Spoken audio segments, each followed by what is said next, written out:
Crane के लिए complete control wiring किस तरह की जाती है। सबसे पहले यदि कंपोनेंट्स की बात की जाए तो क्रेन में आपको एक मेन कॉन्टेक्टर या कंट्रोल कॉन्टेक्टर रहता है। यदि कंट्रोल कॉन्टेक्टर ऑन होगा उसके बाद ही आपकी कंट्रोल वायरिंग वर्क करेगी। इसके अलावा आप मोटर को फॉरवर्ड डायरेक्शन में रन करने के लिए forward contactor, reverse contactor, up and down contactor रहते हैं। इसके अलावा लिमिट स्विच रहते हैं। 4 लिमिट स्विच आपको कनेक्ट किए जाएंगे forward, reverse, up and down को कंट्रोल करने के लिए। इसके अलावा पुश बटन कनेक्ट किए हैं। ये हमारे पास emergency push button, stop push button, start push button, जिसके जरिए हमारे पास ये जो कंट्रोल कॉन्टेक्टर है यह ऑन होगा। इसके अलावा ये 4 पुश बटन हमने लगाए हैं और चारों पुश बटन में एक एनो और एक एनसी एलिमेंट कनेक्ट किया गया है ताकि इंटरलॉकिंग भी की जा सके। ठीक है, ये फॉरवर्ड के लिए, रिवर्स, अप एंड डाउन के लिए टोटल 4 हमने पुश बटन कनेक्ट किए हैं और एक कंट्रोल एमसीबी। कनेक्शन को केयरफुली वॉच कीजिए। सबसे पहले line and neutral control MCB में कनेक्ट किया, यहीं से न्यूट्रल सभी कॉन्टेक्टर्स में हमें डायरेक्ट कनेक्ट कर देना है। ठीक है, देखिए सभी कॉन्टेक्टर्स में हमने न्यूट्रल डायरेक्ट कनेक्ट किया। लाइन कंट्रोल वायरिंग करना है तो लाइन का एक कनेक्टर लिया और इसे सबसे पहले ओवरलोड रिले के एनसी में कनेक्ट किया ताकि जब भी हमारी मोटर ओवरलोड हो तो वहां से हमें ट्रिपिंग मिल सके। तो ओवरलोड के एनसी का आउटपुट जाएगा हमारे पास इमरजेंसी स्टॉप पुश बटन में, इमरजेंसी पुश बटन का आउटपुट जाएगा स्टॉप पुश बटन में। ठीक है, और स्टॉप पुश बटन का आउटपुट जाएगा स्टार्ट, जिसमें हमने एनो एलिमेंट कनेक्ट किया है। जैसे इस स्टार्ट पुश बटन को प्रेस किया जाएगा तो इसके जरिए हमारा ये कंट्रोल कॉन्टेक्टर ऑन होगा। ठीक है, सबसे पहले कंट्रोल कॉन्टेक्टर ऑन हुआ, लाइन जो है पुश बटन के थ्रू दिया, न्यूट्रल हमने डायरेक्ट कनेक्ट किया है। अब इसमें हमें होल्डिंग भी कनेक्ट करना है। तो होल्डिंग के लिए आपको क्या करना है, यहां से जो स्टॉप पुश बटन का आउटपुट है यहां से आपको होल्डिंग का एक कनेक्टर लेना है और इसे कॉन्टेक्टर के एनो पर कनेक्ट कर देना है।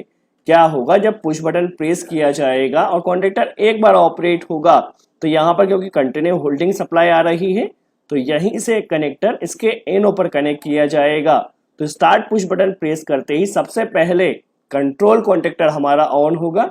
चलिए, अभी कंट्रोल कॉन्टेक्टर ऑन हो चुका है। कंट्रोल कॉन्टेक्टर ऑन होने के बाद ही आपकी सभी कंट्रोल वायरिंग वर्क करेगी।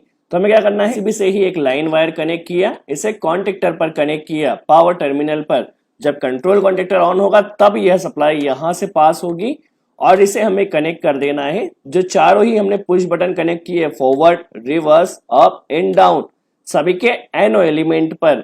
सबसे पहले हम फॉरवर्ड के लिए वायरिंग समझ लेते। जब फॉरवर्ड पुश बटन को प्रेस किया जाएगा तो क्योंकि हमें इसमें इंटरलॉकिंग भी करना है तो इंटरलॉकिंग के लिए हम क्या करेंगे, रिवर्स पुश बटन के एनसी में से कनेक्ट करेंगे ताकि जब reverse push button stop condition में रहे तभी फॉरवर्ड कॉन्टेक्टर हमारा ऑन होना चाहिए। तो पुश बटन के थ्रू हमने इंटरलॉकिंग किया और यह जाएगा इस लिमिट स्विच के एनसी पॉइंट पर ताकि मोटर जब फॉरवर्ड डायरेक्शन में चले और जैसे ही ये लिमिट स्विच ऑपरेट हो तो आपके मोटर ने स्टॉप होना चाहिए।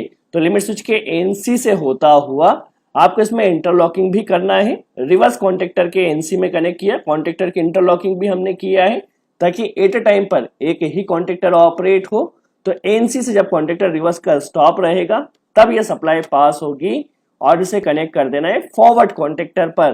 तो फॉरवर्ड कॉन्टेक्टर तभी ऑन रहेगा जब रिवर्स कॉन्टेक्टर स्टॉप कंडीशन में रहे और जैसे ये लिमिट स्विच लगता है तो फॉरवर्ड कॉन्टेक्टर हमारा स्टॉप हो जाएगा। यह तो हमारी वायरिंग हुई फॉरवर्ड कॉन्टेक्टर के लिए। सेम हमें रिवर्स कॉन्टेक्टर के लिए करना है।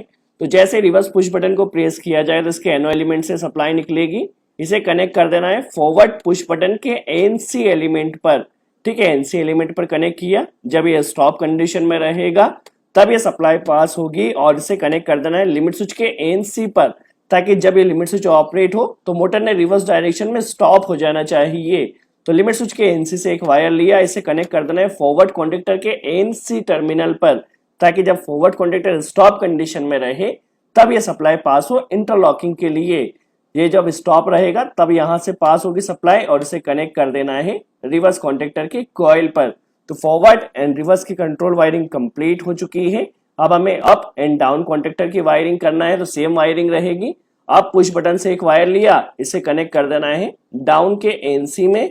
जब down push button stop condition में रहेगा तभी सप्लाई पास होगी और इस लिमिट स्विच के एनसी से जैसे ये लिमिट स्विच ऑपरेट होता है मोटर ने अप डायरेक्शन में स्टॉप हो जाना चाहिए।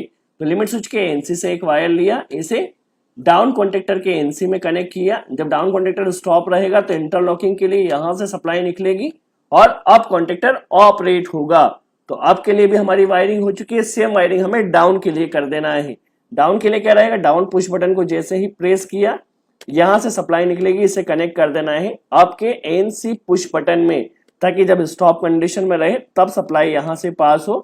इसे कनेक्ट कर देना लिमिट स्विच के एनसी में और यहां से जाएगा आपके एनसी में, ताकि जब आप कॉन्टेक्टर स्टॉप कंडीशन में रहे तब सप्लाई पास हो और ऑपरेट करे डाउन कॉन्टेक्टर को। आई होप आपको यहाँ पर कॉन्सेप्ट क्लियर हुआ। क्रेन के लिए कंप्लीट कंट्रोल वायरिंग किस तरह की जाती है, किस तरह से इंटरलॉकिंग करना होती है, किस तरह से लिमिट स्विच वायरिंग की जाती है। यदि आप कंप्लीट वीडियो डिटेल में वॉच करना चाहते हैं तो एसएन टेक्निकल चैनल पर जाकर डिटेल में वीडियो वॉच कर सकते हैं। सो आज के लिए इतना ही।